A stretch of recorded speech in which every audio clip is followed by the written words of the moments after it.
আজকে আমরা কিন্তু আবার আপনাদের জন্য একটা খুব সহজ কিন্তু অসাধারণ স্বাদের একটা রেসিপি নিয়ে চলে এসেছি আমাদের এই চ্যানেল 3 দিনে ভেসে যায়। তাহলে চলুন আর বেশি কথা না বাড়িয়ে আমরা সরাসরি রান্নায় চলে যাই। আজকে আমরা যে রেসিপিটা বানাতে যাচ্ছি সেটা হলো চিংড়ি মাছের বাটি চচ্চড়ি। আমরা প্রথমেই একটা কড়াই নিয়ে নিয়েছি, এর মধ্যে আমরা একে একে সব উপকরণগুলো যোগ করব। প্রথমেই দিয়ে দিচ্ছি এখানে দুটো ছোট মাপের পেঁয়াজ এইভাবে কুচি করে কেটে রেখেছিলাম, সেটা কড়াইতে দিয়ে দিলাম। এখানে সরু সরু করে কেটে রেখেছি একটা মাঝারি মাপের টমেটো, সেটাও দিয়ে দিলাম।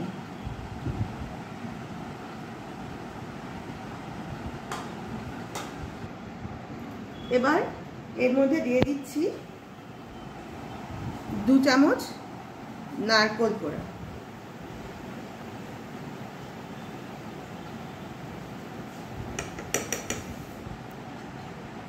এবার দিচ্ছি এই বড় চামচের 2 চামচ এখানে পেঁয়াজ রসুন বাটা,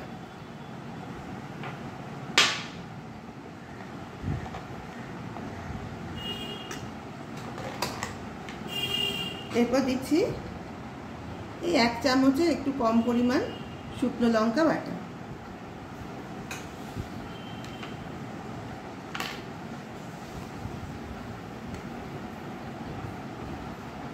দিচ্ছি এই 1 চামচের 3 ভাগের 1 ভাগ হলুদ গুঁড়ো।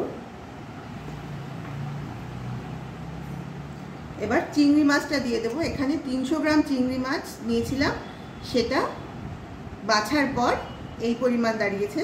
এই চিংড়ি মাছটা এবার এর মধ্যে দিয়ে দিচ্ছি। চিংড়ি মাছটা আগেই আমরা ধুয়ে নুন হলুদ মাখিয়ে রেখেছিলাম, সেই জন্য বাকি উপকরণের জন্য আমি নুনটা দেব। এই ছোট চামচে 1 চামচে একটু কম পরিমাণ নুন দিলাম, যদি প্রয়োজন হয় তো পরে নুনটা যোগ করা যাবে। এখানে 8টা কাঁচা লঙ্কা আমি চিড়ে রেখেছি, সেগুলো এর মধ্যে দিয়ে দিলাম।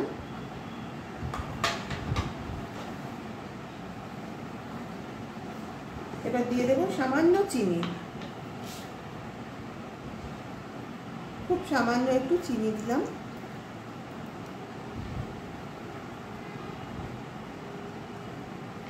এবার দিয়ে দেব সর্ষের তেল।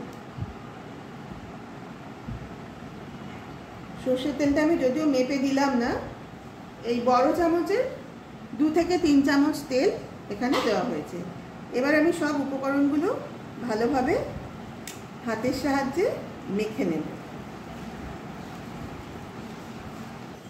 খুব সামান্য একটু জল দিলাম, আবার সবগুলো ভালোভাবে মেখে নিলাম।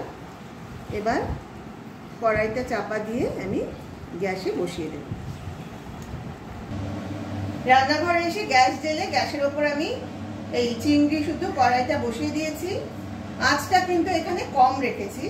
এবার আমি কড়াইটা একটা ঢাকা দিয়ে দিলাম, এইভাবে 10 মিনিট রেখে দেব। 10 মিনিট পরে আবার ঢাকাটা সরিয়ে দেখে নেব রান্নাটা কতদূর কেমন হলো। 10 মিনিট পেরিয়ে গেছে। এবার আমি কড়াইয়ের ঢাকাটা তুললাম। আমাদের রান্নাটা কিন্তু প্রায় হয়ে এসেছে। এবার আমি দুটো জিনিস আর এর মধ্যে যোগ করব। দিয়ে দিচ্ছি বেছে রাখা ধনে পাতা,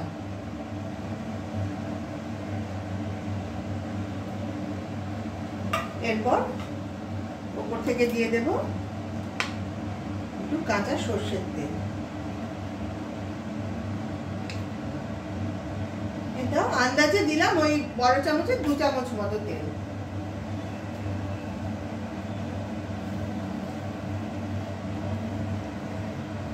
আবার সবটা একবার ভালোভাবে নেড়ে দিলাম।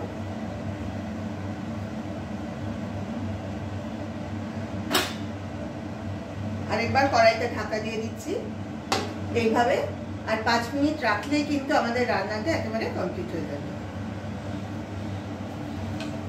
আরো 5 মিনিট পেরিয়ে গেছে। এবার আমি কড়াইয়ের ঢাকাটা আবার তুললাম। আমাদের রান্নাটা কিন্তু পুরোপুরি রেডি হয়ে গেছে। দেখুন রান্না থেকে কিরকম তেলটা ছেড়ে এসছে। এবার আমি একটা জিনিসই করবো, আমি শুধু চামচ দিয়ে একটু টেস্ট করে দেখবো যে নুনটা ঠিক আছে কিনা।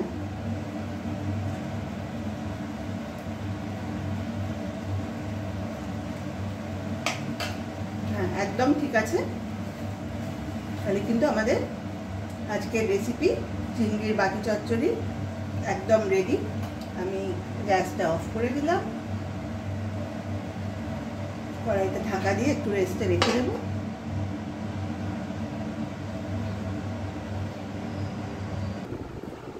তাহলে আমাদের এই চিংড়ির বাটি চচ্চড়ির রেসিপির এই ভিডিওটা আশা করি আপনারা সবাই পুরোটা ভালোভাবে দেখেছেন, কোনো স্কিপ না করে। এইটা রান্না করা যেমনই সহজ, খেতে কিন্তু সেরকমই অসাধারণ। বিশেষ করে এখন এই বর্ষার দুপুরে গরম গরম ভাতের সাথে এটা কিন্তু দারুণ টেস্টি একটা পদ। আপনারা কিন্তু অবশ্যই একবার করে হলেও এটা বাড়িতে ট্রাই করে দেখবেন, আর খেয়ে কেমন লাগলো সেটা কিন্তু অবশ্যই আমাকে কমেন্ট করে জানাবেন। আর ভিডিওটা ভালো লাগলে প্লিজ লাইক, কমেন্ট আর শেয়ার করে আমাদের পাশে থাকবেন। আপনারা যারা তিন দিদি ফেসিয়াল ইউটিউব চ্যানেল থেকে আমাদের ভিডিওটা দেখছেন তাদের সবাইকে অনুরোধ করছি আপনারা প্লিজ আমাদের চ্যানেলটাকে সাবস্ক্রাইব করে আমাদের পাশে থাকুন এবং পাশের বেল আইকনটা প্রেস করে দিন, যাতে আমরা যখনই এরকম কোনো নতুন ভিডিও আপলোড করব তার নোটিফিকেশান আপনারা পেয়ে যাবেন। আর যারা তিন দিদির ফেসিয়াল ফেসবুক পেজ থেকে দেখছেন তাদের সবাইকে অনুরোধ করছি আপনারা প্লিজ পেজটাকে ফলো করুন, আর অবশ্যই লাইক, কমেন্ট আর শেয়ার করে আমাদের পাশে থাকুন এবং আমাদের আরও নতুন নতুন ভিডিও করতে উদ্বুদ্ধ করুন। আজ তাহলে এই পর্যন্তই। সবাই ভালো থাকবেন, আবার খুব শিগগির দেখা হবে একটা নতুন ভিডিও।